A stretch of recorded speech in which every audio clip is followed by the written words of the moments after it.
তো আল্লাহ বললেন, আফালা ইয়ানজুরুনা ইলাল ইবিলি কাইফা খুলিকাত, উটকে কিভাবে আমি তৈরি করলাম এটা একটু দেখতে পারে না ওরা? আরে উটের দিকে তাকালেই তো ওরা উটের মালিক আমি আল্লাহরে খুঁজে পাবে। উটের কথা আল্লাহ কেন বললেন?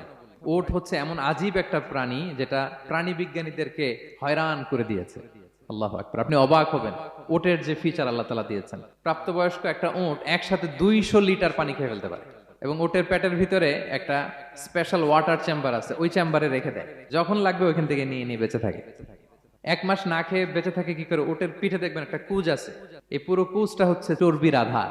ওটের যখন খাবার থাকে না মরুভূমিতে, মাসের পর মাস যখন চলে, ওই চর্বি থেকে এনার্জি নিয়ে সে মরুভূমিতে চলে, সে না খেয়েও বাঁচতে পারে।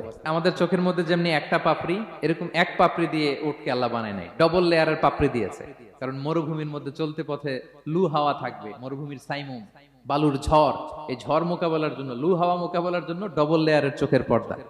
একটা পর্দা ফেলে রাখে আর একটা খুলে সে হাঁটতে থাকে, তার কিছুই হয় না। সুবহানাল্লাহ। আমাদের 98 ডিগ্রি ফারেনহাইটে স্বাভাবিক তাপমাত্রা, তাই না? 99 ডিগ্রি হলে আমাদের জ্বর, 100 ডিগ্রি হলে জ্বর, 101, 2 সর্বোচ্চ আমরা সহ্য করতে পারি। এর বেশি যদি হয়, 103 ডিগ্রি হলে বেহুশ হয়ে যায় মানুষ। 4 ডিগ্রি হলে আমাদের দেহের ভেতরে যে কোষগুলো আছে এগুলো মরে যায়। কিন্তু একটা উট মরুভূমির তাপমাত্রায় প্রতিদিন 104 ডিগ্রি 5 ডিগ্রি তাপমাত্রা সহ্য করে খুব স্বাভাবিক উট চলতে পারে, তার কিছুই হয় না। এবং মরুভূমির মধ্যে যে ক্যাকটাস আছে, গুলমলতা, বড় বড় কাঁটা জাতীয় গাছ, যেই কাঁটা পৃথিবীর কোনো প্রাণী খেতে পারবে না, কিন্তু একটা উট অনায়াসে খেয়ে ফেলতে পারে।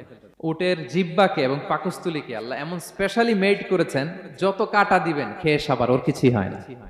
সুবহানাল্লাহ বিহামদি। Be a part of our vision. Do listen and share the khair.